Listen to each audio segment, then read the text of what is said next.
네, 매주 금요일에는 최강의 정치 토크가 여러분들을 찾아갑니다. 저희가 이름을 여의도 씬이라고 지었는데요. 국회 과방위원장 맡고 계신 더불어민주당 최민희 의원님, 그리고 개혁신당 정책위의장 맡으셨던 김용남 전 의원님 두 분 나오셨습니다. 어서 오십시오. 네, 안녕하세요. 네, 안녕하세요.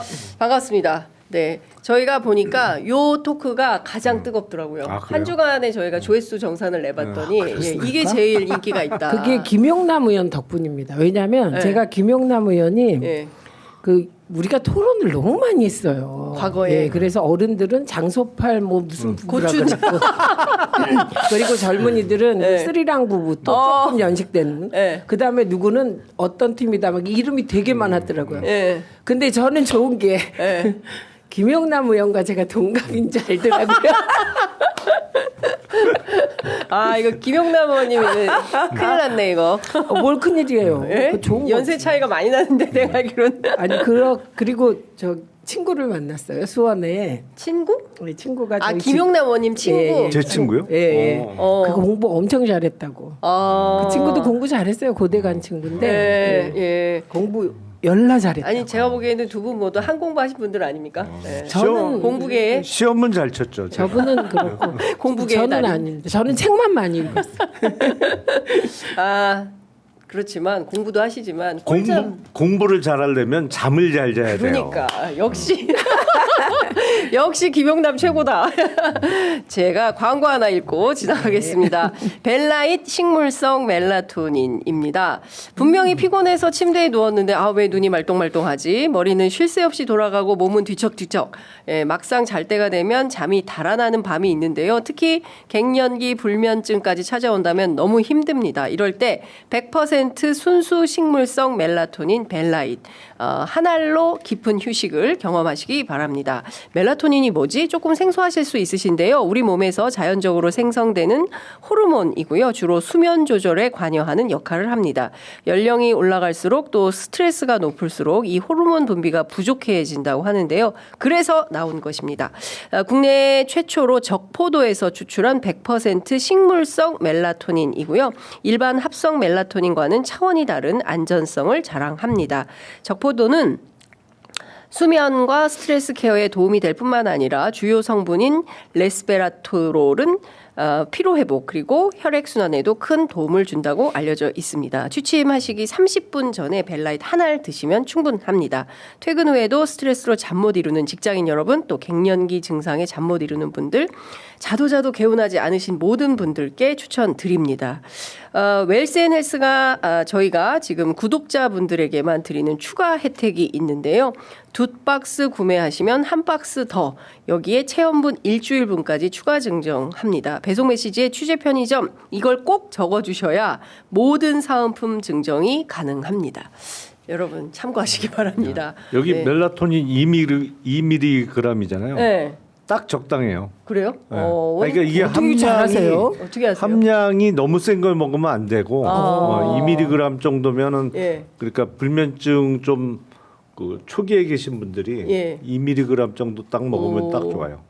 용량 너무 센 거 먹으면 안 돼. 그래요? 와. 아니 이런 것까지도 이렇게 꼼꼼하게 아시는구나. 제가 좀 잡식하잖아요. 그냥 학습 천재 같아. 학습 천재. 예. 공부는 김용남. 아니 근데 딱 저도 의원님하고 같이 하는데 적확한 지점에서 의표를 딱 찌르는 말씀을 하세요. 뿐만 아니라 이 네이밍 잘하세요. 카피. 삼행시의 달인. 카피 잘하세요. 김종대 의원이 그런 말 한 적이 있었어요. 근데 의원님, 김용남 의원은 다 아는 걸 진보 쪽에는 왜 이렇게 아무도 모르냐? 막 이러면서 삼부 토론 때. 아무래도 오늘 점심 사야겠네요. 오늘 분위기 좋은데요. 그냥 못 나가신다. 근데 저하고 토론 오래 하면 잘 돼요. 한번 생각해보세요. 이준석.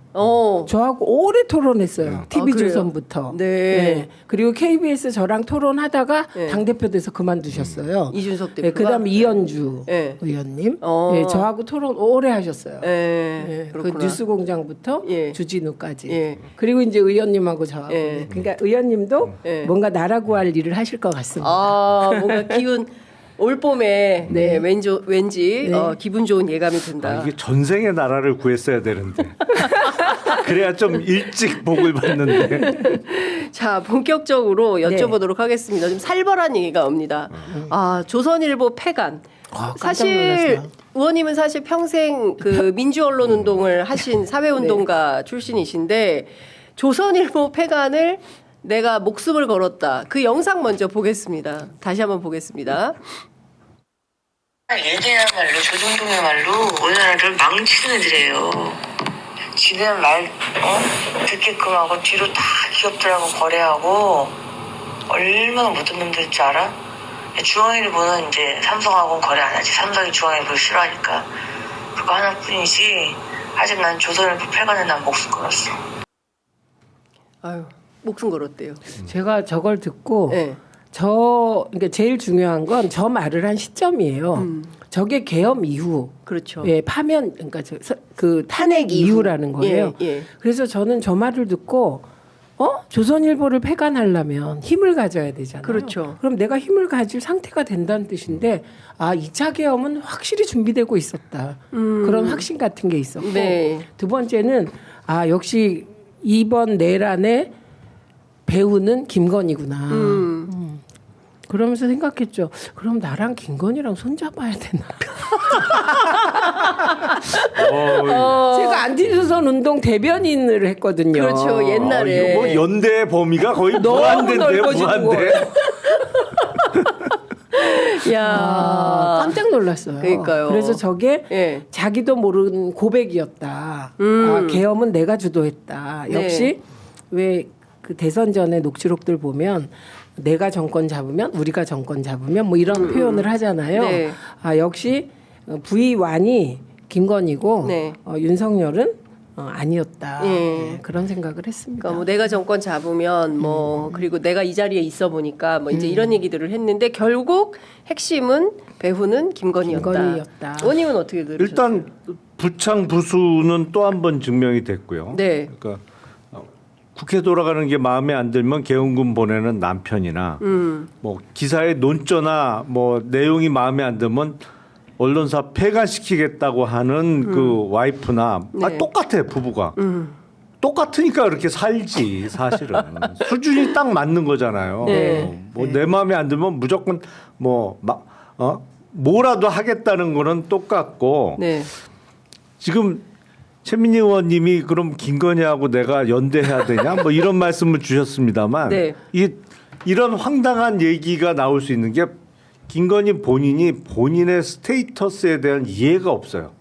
기본적으로. 그러니까 바꿔 말하면 누구 덕분에 영부인 지금 하고 했는데 까놓고 얘기해서 네.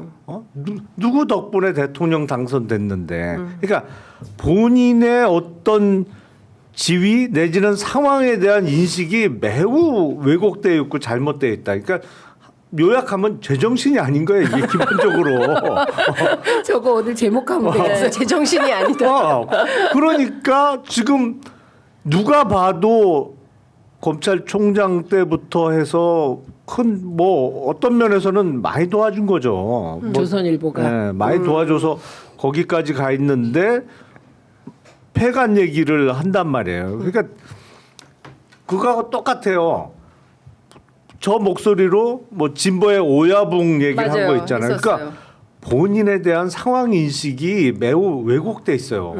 그러니까 저 단적인 얘기죠. 맞아요. 저 단적인 머릿속을 얘기죠. 보면 저는 저거의 핵심 메시지는 그래? 나를 도와줬건 뭐했건 과거에 어땠건 지금 나를 도와주지 않으면 지금 내가 가질 수 없으면 다 죽여버릴 거야. 이 마음.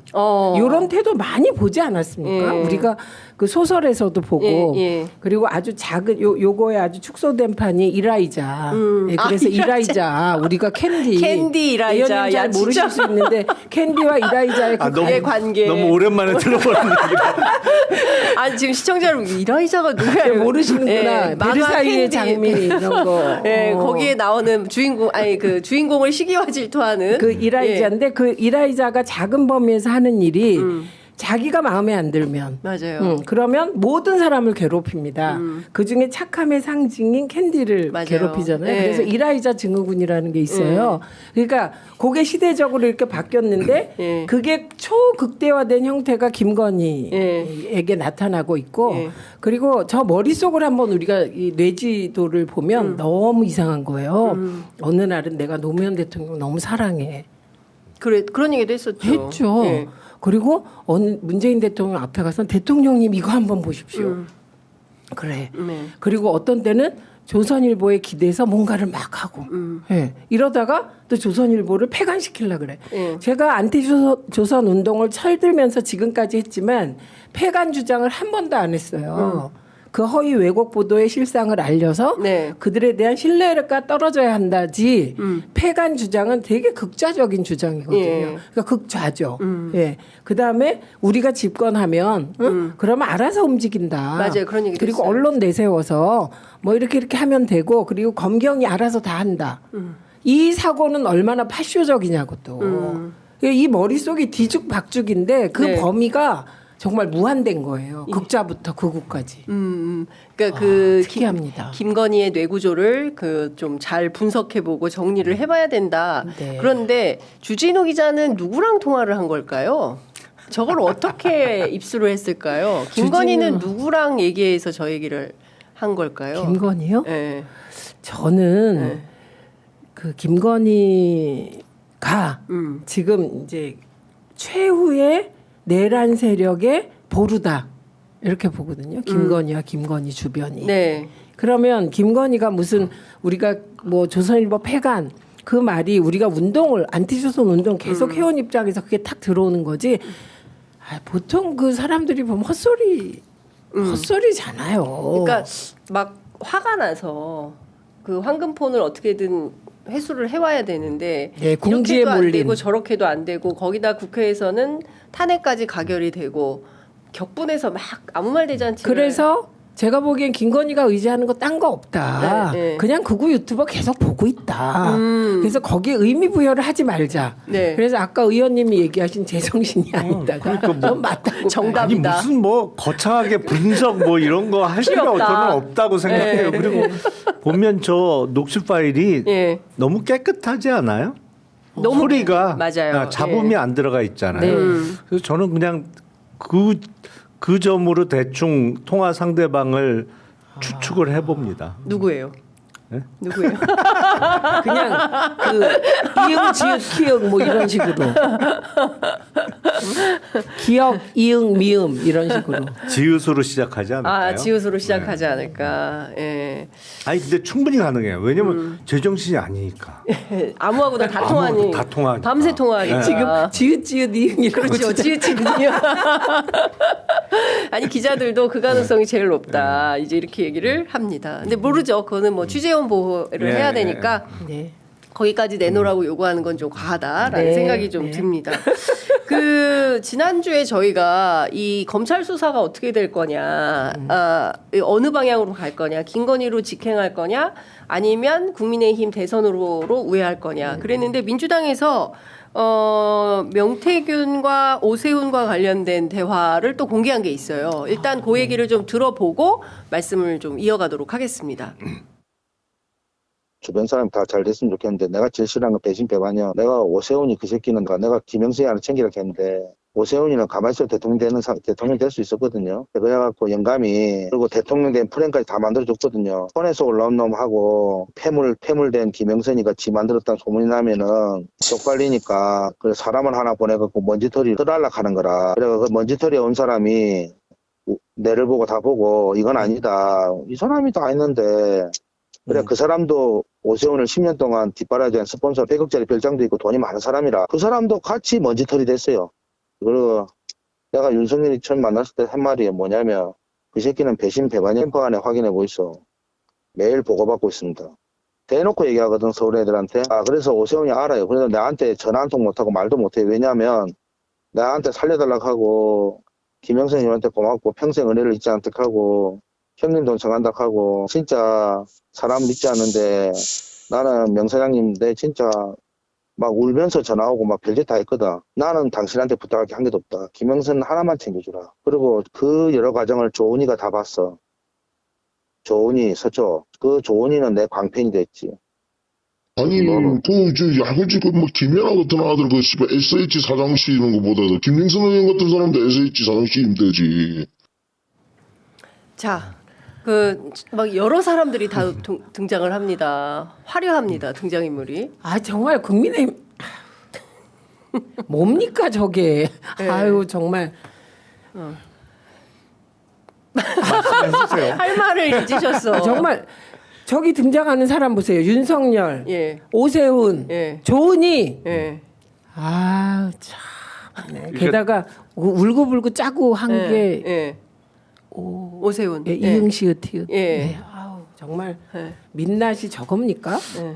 그러니까 김영선 전 의원이 원외로 있으면서 물론 이제 저 대화 이후에 그 다음 연도에 보궐선거에 당선이 됩니다만 네. 그 원외로 있을 때는 SH 사장을 가고 싶었던 모양이네요. 그렇죠. 예. 내용을 들어보니까 근데 김연아 전 의원이 지명이 됐었죠. 근데 네. 청문회 이후에 뭐 아웃됐어요. 이런저런 문제로 SH 사장 취임은 못했습니다만 어쨌든 사장 후보로 지명된 거에 대해서는 대단한 불만을 가졌었던 것 같아요. 그러니까 김영선 전 의원이 그 자리 가고 싶어 했는데 네.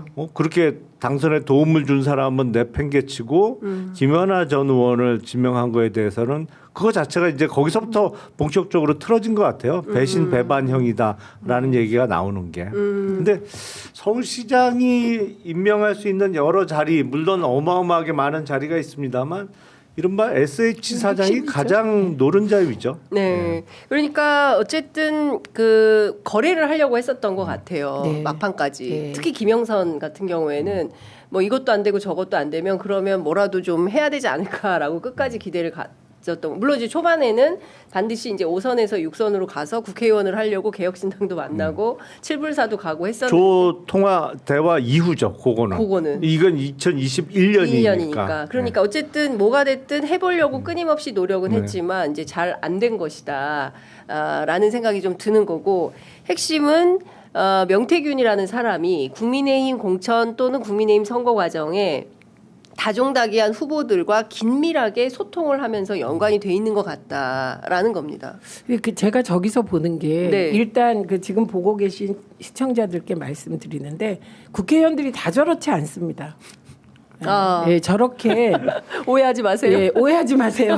특히 그 돈 없는 민주당 의원들은 저런 거래가 성립이 안 됩니다. 왜냐하면 그리고 똑똑한 학습 능력이 있는 김용남 의원한테 명태균 와보면 그 대화도 안 하십니다. 왜냐하면 우리가 보는 자료로 충분히 예측 가능하거든요. 네. 근데 저건 평소에 자료를 게을리 보고 흐름을 쫓아가지 아니하고 그러니까 저희들 같은 경우는 조선일보부터 한겨레까지 쫙 훑어서 봅니다. 네. 그러면 세상의 흐름이 보여요. 보수는 이렇게 가는구나. 아 이쪽은 이렇게 가는구나. 예. 국힘은 저렇게 되겠다. 예. 이게 틀리지 않아요. 예. 그리고 여론조사도 그냥 보는 게 아니라 밑에 그 서브 자료들 있잖아요. 그렇죠. 서브 데이터 다 봅니다. 네네. 그래서 흔들리지 않아요.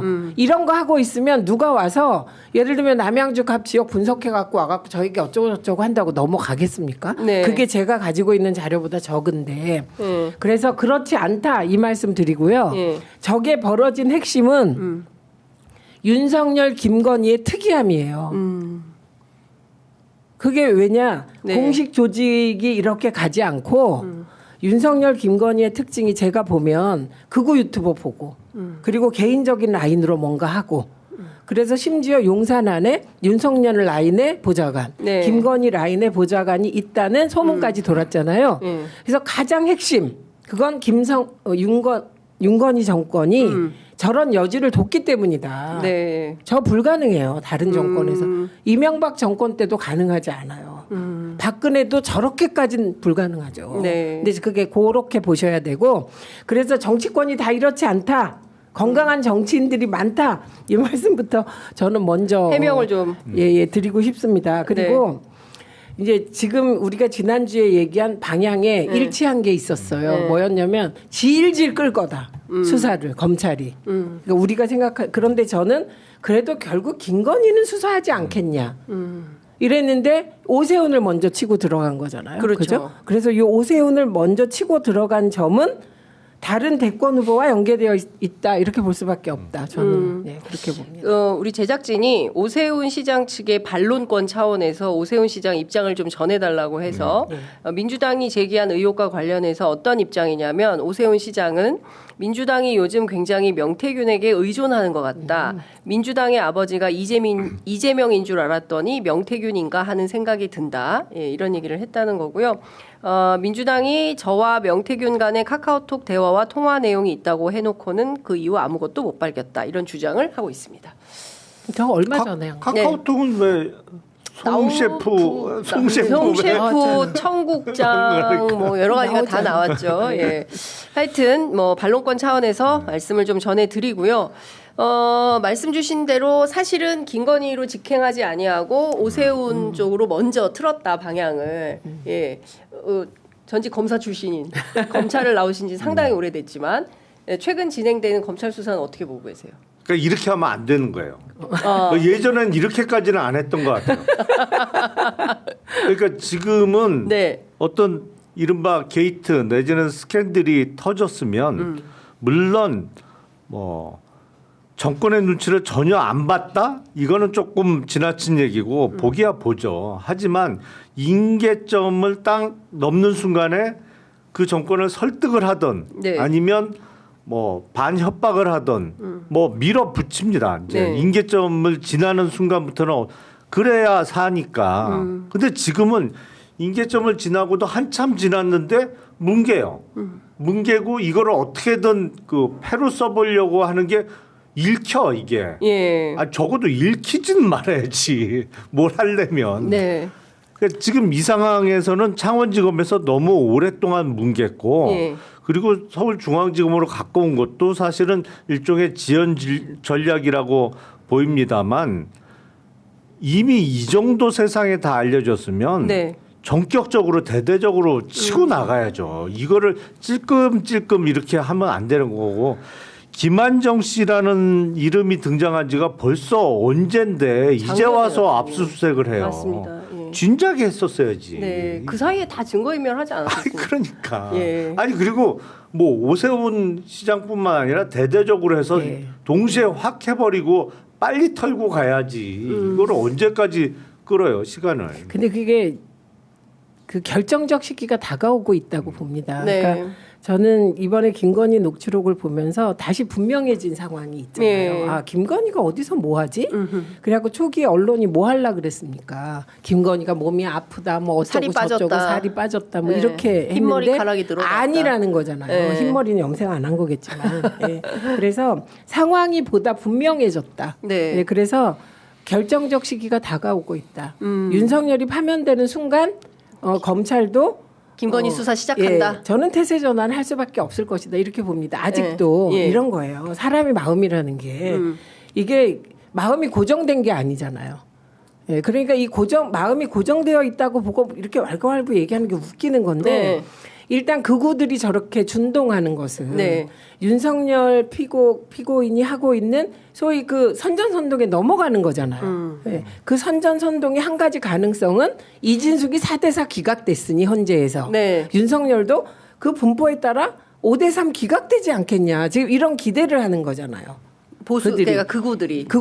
왜냐하면 그런데 그 기대가 무너지는 순간 저는 검찰도 태세 전환이 일어날 수밖에 없다. 이렇게. 그거 늦는 거죠. 그때는 너무 늦었다. 미리미리 해야지. 근데 그러니까 머리 좋은 사람들이 장고 끝에 악수 두는 거예요. 제가 보기엔 그 정도로 뭐 감이 없거나 머리가 떨어지지는 않을 텐데 미리미리 조금씩 그 클릭을 해놓지 못하는 거는 이게 목줄이 잡혀 있는 거 아닌가. 그 캐비넷이요? 아니 그러니까 뭔가 잡혀 있기 전에는 저렇게 멍청하게 나올 수는 없거든요. 그러니까 지금 뭐 김성훈에 대해서 사실상 봐주기를 하고 있는 게 검찰과 관련된 어떤 비화폰 서버 내용, 그 서버에 뭔가가 있기 때문에 순회를 보호하려고 하는 게 아니냐 이런 건데 늦추는 거 아니냐. 그뿐만 아니라 지금 김건희에 대한 수사도 이렇게 뭉개고 있을 상황은 아닌데. 이해가 잘 아니 안 가요. 이 수사가 뭐가 어려워요? 다 녹음해놨지 메시지고 뭐고 다 저장해놨지. 아니 이런 예쁜 그 사건 관련자가 어딨어요? 완전 천사야 천사. 도우미도 이런 완벽한 도우미가 어딨어요? 이게 도우미. 뭐가 어려워? 제가 이걸 몇 달을 이렇게 끌 일이냐고 이게. 그 제가 어떻게 보냐면 상황은 다 연결되어 있잖아요. 지금 알박기 인사들 막 하고 있잖아요. 검찰 내에 사실은 이건 뭐 저희도 잘못한 게 있겠죠. 그런데 윤석열 라인 외에 다른 조직력이 있는 무언가가 형성돼야 치고 나가는 거 아닙니까? 그죠? 그 힘이 형성이 안 된 게 아닌가 이런 생각을 혼자 해보는 거예요. 조직을 운영해 보세요. 다 그래요. 모든 조직의 원리는 한 조직이 막 잘못 가 지도부가 그러면 다른 세력이 이 지도부를 무너뜨리려면 형성된 무엇이 있어야 되는 거예요. 그리고 되게 검찰은 거기서 딱 하나 넘어야 될 고비가 있다고 생각해요. 어떤 겁니까? 검찰 스스로 뭔가를 해본 적이 없다는 거예요. 정치 세력을 끼고 한다는 거예요. 그래서 지금도 검찰 일부는 이 상황을 누군가 차기 대권 후보를 끼고 넘으려고 하는 세력도 있을 테고. 그 얘기를 명태균 씨가 한 거잖아요. 감옥에서 박범계 의원을 만나서 지금 검찰은 칼잡이 셋을 서울로 보내가지고 창원에 있는 칼잡이 셋을 서울로 보내가지고 한동훈 띄우기, 한동훈 후보 만들기를 시작했다. 그렇게 보고 있죠. 그런데 이제 그 우리가 봐야 될 건 그런 시도를 한다고 치자. 그 시도는 성공하겠는가? 저는 그거 여쭤보고 싶었어요. 아까도 잠시 신장식 의원님께 여쭤봤었는데 책 내고 지금 그 인터뷰하고 공식적인 행보를 시작했잖아요. 한동훈 대표가 국민의힘의 최종 후보가 되겠습니까? 국민의힘에? 쉽지 않죠. 쉽지 않죠. 지금 구도라면. 그 적어도 룰을 바꿔주지 않으면 쉽지 않을 거려. 국민의힘 내부가 어떤 고민을 할까요? 그러니까 결국에는 그 본선 가능성을 두고 누굴 밀어야 되느냐, 누가 최종 후보가 돼야 되느냐라고 생각하는 사람은 극히 일부일 거예요. 그건 정말 순진한 사람들이 그런 생각을 할 거고, 지금 국힘에 꽤 중진 의원들 내지는 소위 찐윤이라고 해서 온갖 호가호위하면서 나쁜 짓 많이 했던 사람들은 어떻게 하면 이 당권을 계속 유지할 수 있느냐, 당의 주도권을 가져갈 수 있느냐. 결국엔 최근 트렌드입니다만 대선 후보를 먹으면 당권을 가져가요. 그렇잖아요. 그렇죠. 그건 2017년 홍준표 후보부터 뭐 이게 새로 성립된 그 트렌드예요. 그러면 우리하고 한편으로 계속 갈 수 있는 사람을 대선 후보로 만들어야 되는 거예요. 근데 한동훈은 아니야. 이게 아니라는 게 여러 번 증명이 됐어. 작년 총선 공천 과정에서도 그렇고 탄핵 과정에서도 그렇고 이거는 한 편 먹어봤자 우리하고 계속하기 어려워. 계엄을 내가 했습니까? 그러면 이른바 지금 몰려다니면서 지금도 당의 가장 대부분을 차지하고 있는 친윤 내지는 뭐 이 어떤 이익 공동체 내지는 이게 망하면 다 죽는 상황에 몰린 사람들이 어떤 선택을 하겠느냐. 계속 당권을 우리와 함께 나눠 먹을 수 있는 사람을 선택할 거예요. 그런 의미에서는 한동훈 전 대표는 어렵다고 좀 봅니다. 자, 오늘 방금 전에 갤럽 여론조사가 발표가 됐는데요. 차기 장래 정치 지도자 선호도 조사가 발표가 됐습니다. 이게 아마 그냥 이름을 쓰는 방식이에요. 그러니까 뭐 사지선다 놓고 선택하는 게 아니라 주관식이에요. 이재명 35, 김문수 10, 한동훈 홍준표 4, 오세훈 3, 안철수 유승민, 이준석 1. 이렇게 됐습니다. 자유응답 방식이기 때문에 유권자가 주목한 인물이 누구냐 이게 이제 다 언급이 될 수 있는데 압도적으로 1위는 역시 이재명 대표인 거고요. 차기는 김문수 노동부 보수 쪽에서는. 장관입니다.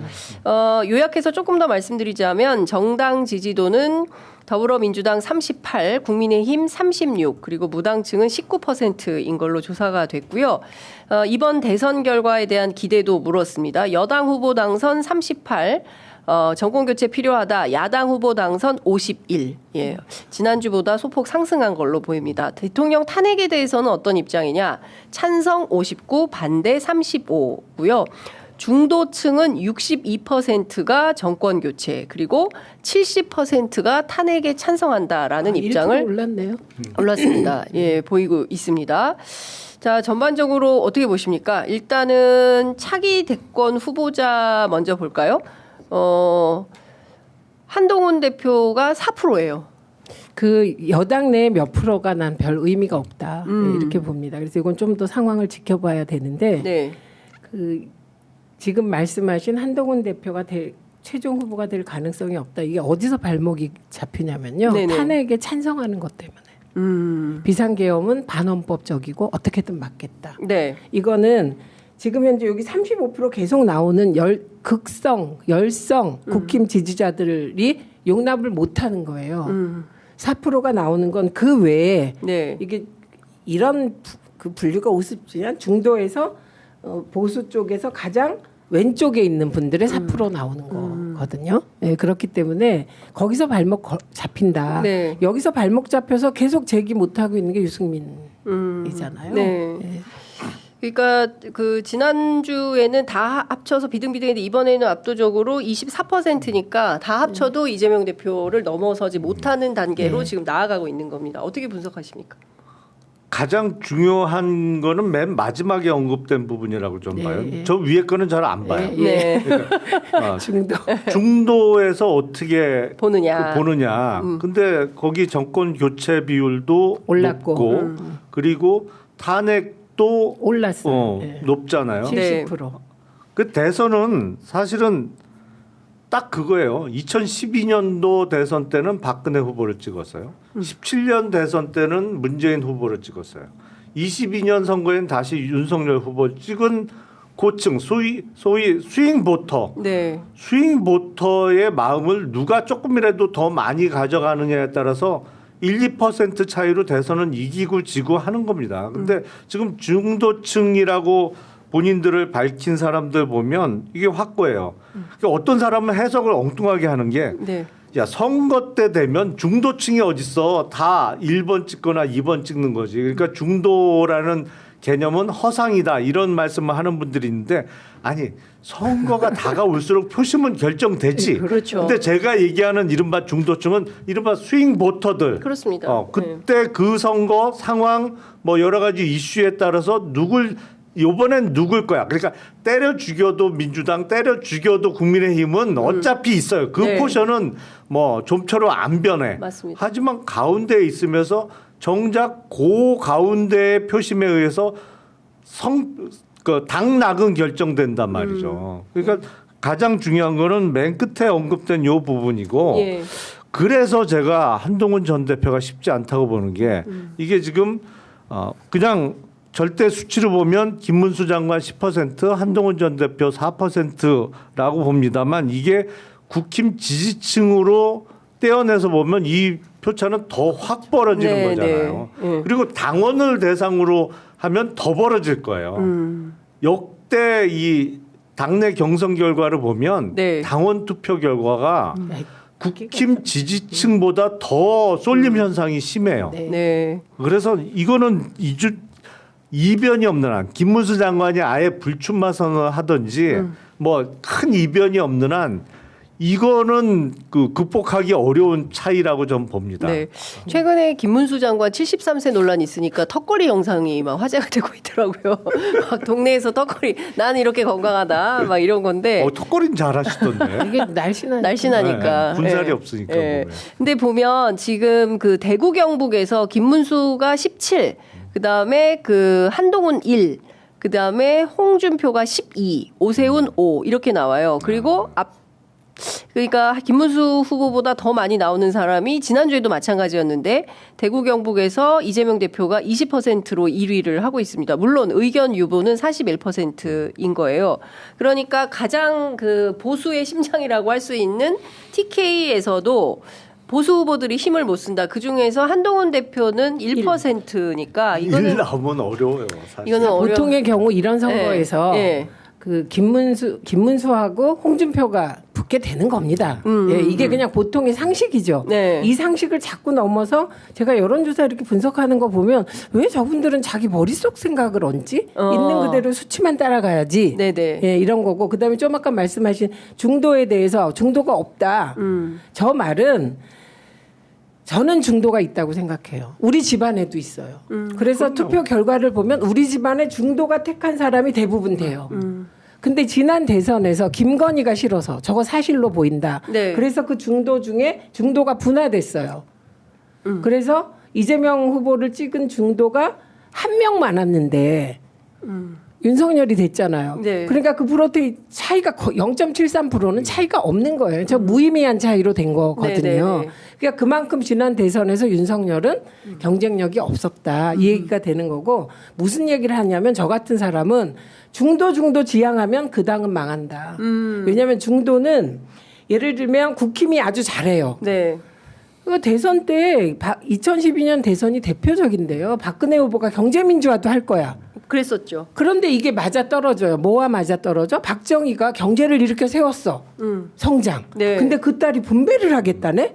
강력했던 거예요, 이게. 그러니까 중도가 이쪽에 힘을 실어준 거예요. 반해서 민주당은 사람이 먼저다가 뭔데? 중도가 보기에. 이렇게 된 거거든요. 지금 국민이 먼저다인데 한동훈 대표는.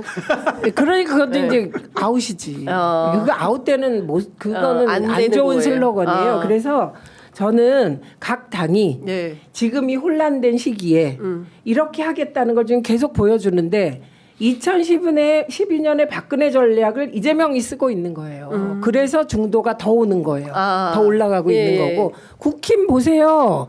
권영세부터 권성동부터 구구적 폭력 난동까지 선을 긋지 않잖아요. 그러니까 극우정당 이미지로 계속 가는 거예요. 당원들이 요구하니까.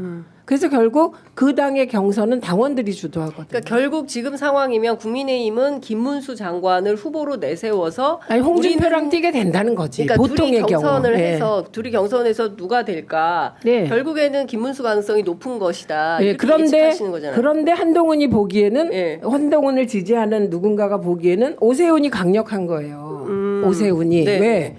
오세훈 왔다 갔다 하잖아요. 여기 붙었다 저기 붙었다. 극우 폭동도 한가 옹호하나? 탄핵도 반대하는지 저는 근데 이게 진짜 무서운 게 명태균 때문에 오세훈 하면 배신 배반형이 딱 떠올라요. 그런데 그래서 지금 오세훈이 제가 늘 말씀드렸듯이 오세훈이 가장 강력한 후보다. 명태균 이전엔. 근데 지금 명태균에 의해서 이 사람은 본인은 저러고 있지만 거의 죽어가고 있어요. 본인과 주변만 모르는 거예요. 이상한 사람이 됐잖아요. 찔찔 짜고. 그러니까 지금 보면 어쨌든 확실하게 중도는 중도는 있다. 있어요. 캐스팅 보터 역할을 한다. 왜냐하면 저는 2022년 총선. 지방선거 때 보면 그때 민주당이 서울에서 굉장히 어려워요. 어렵죠. 특히 이제 강서구청장 보궐선거 때 강서구에 3개의 지역구가 있는데 총선 때는 전부 민주당을 찍었던 유권자들이 2022년 지방선거에서는 국민의힘을 선택하는 현상이 벌어집니다. 그러니까 그 대선과 서울시장 선거에서 전부 민주당이 져요. 근데 이런 사람들이 지난 강서구청장 보궐선거에는 또 다 민주당을 지지해요. 그래서 진교훈 후보를 당선을 시키거든요. 그러니까 저는 있어요? 분명히 캐스팅 보터들이 있다. 있죠. 집안에도 있다니까. 집안에도 딱 그 윤석열, 김건희 지지 딱 있고 그다음에 저는 뭐 누가 봐도 딱 있고 그런데 중간에 이렇게 지켜보는 사람들이 있어요. 그러니까 유권자는 선수가 어떤 사람인지, 후보가 어떤지, 그리고 정책이 뭔지, 그리고 어떤 전략을 구가하는지 이 3종을 보고 선택을 하는 거다. 그런 생각이 좀 듭니다. 그리고 정당은 사실 지난주에 상당히 벌어지는 것 같더니 다시 또 붙었어요. 민주당이 38%, 국민의힘이 36%.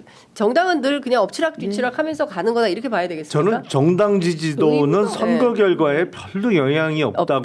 예. 그건 그냥 관성적으로 나는 무슨 당, 나는 죽어도 1번, 나는 뭐 끝까지 2번 하는 분들이 상당 포션이 있기 때문에 그냥 그게 반영되는 거라 큰 의미는 없습니다. 선거 결과에는. 마은혁 그 재판관에 대해서 국회의 손을 헌법재판소가 들어주지 않았습니까? 그냥 법의 손을 들어준 거. 법의 손을 들어주었다.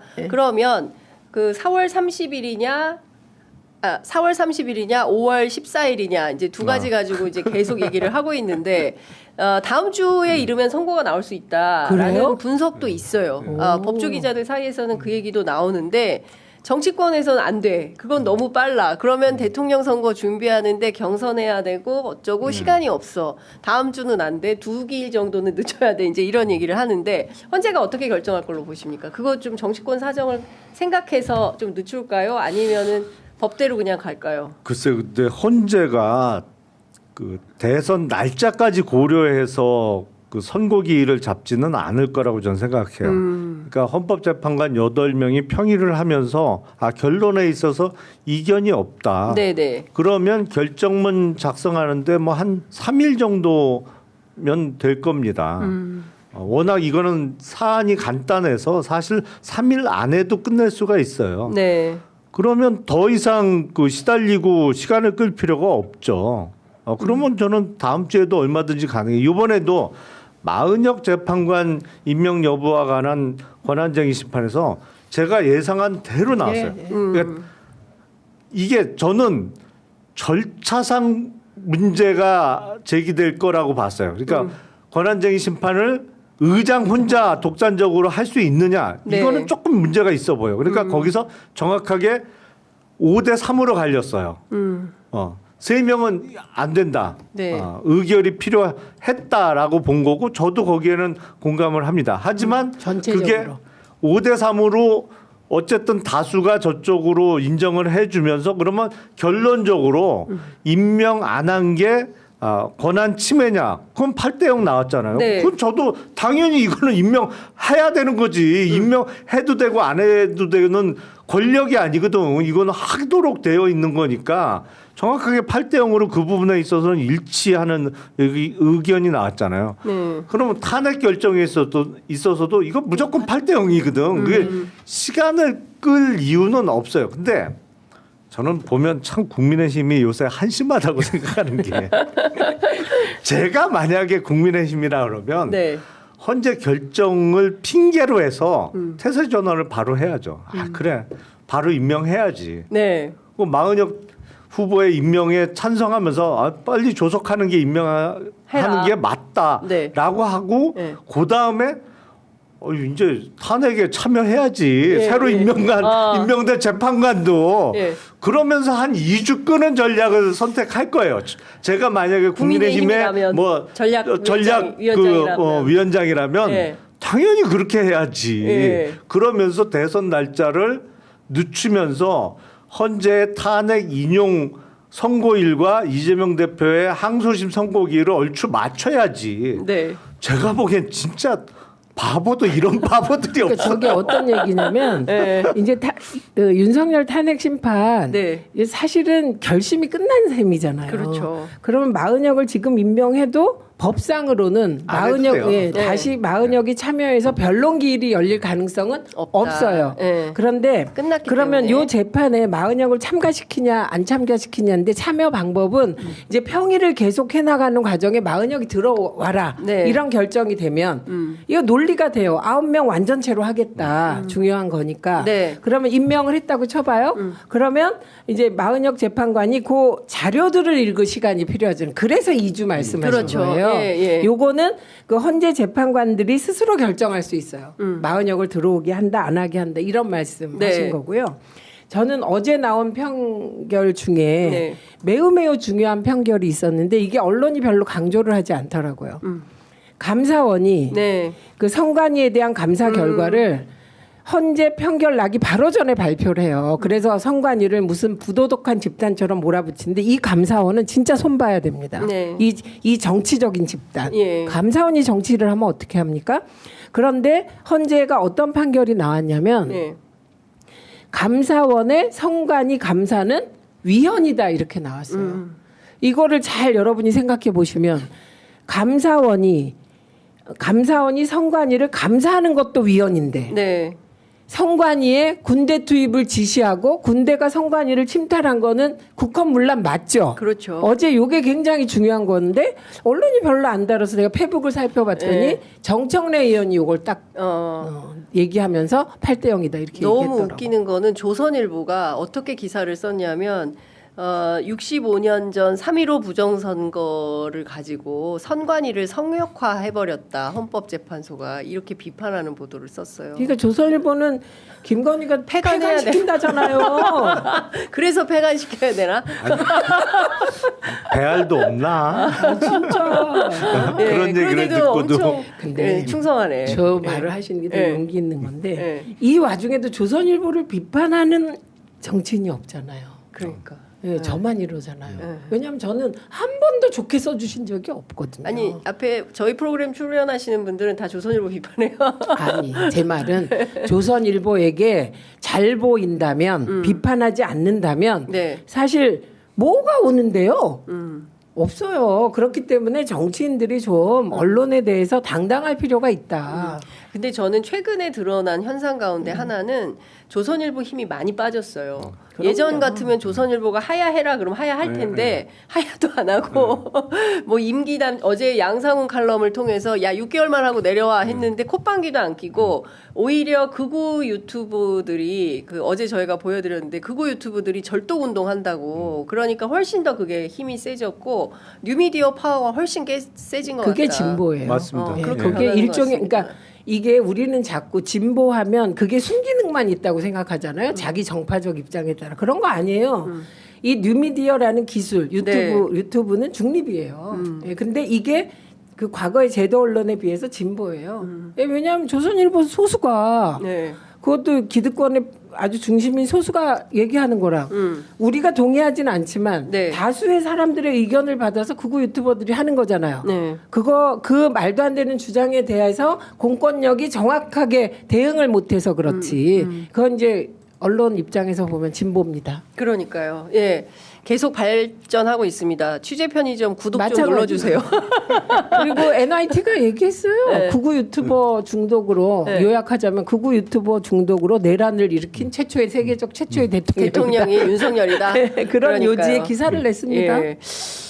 자, 오늘 아침 화제가 된 기사가 있는데요. 그 여권의 유력 정치인 아들이 던지기 마약 저 누군지 알아요. LC 누군지 알아요? 누구예요? 네, 취재하고 왔어요. 근데 말할 수는 없어요. 예, 말할 수는 없지만 그리고 누군지 그 안다. 아들 이름도 참 예. 아들 이름이 이름까지 특이해요. 다 들었어요. 그렇구나. 아니 근데 방송 끝나고 얘기해 주세요. 네.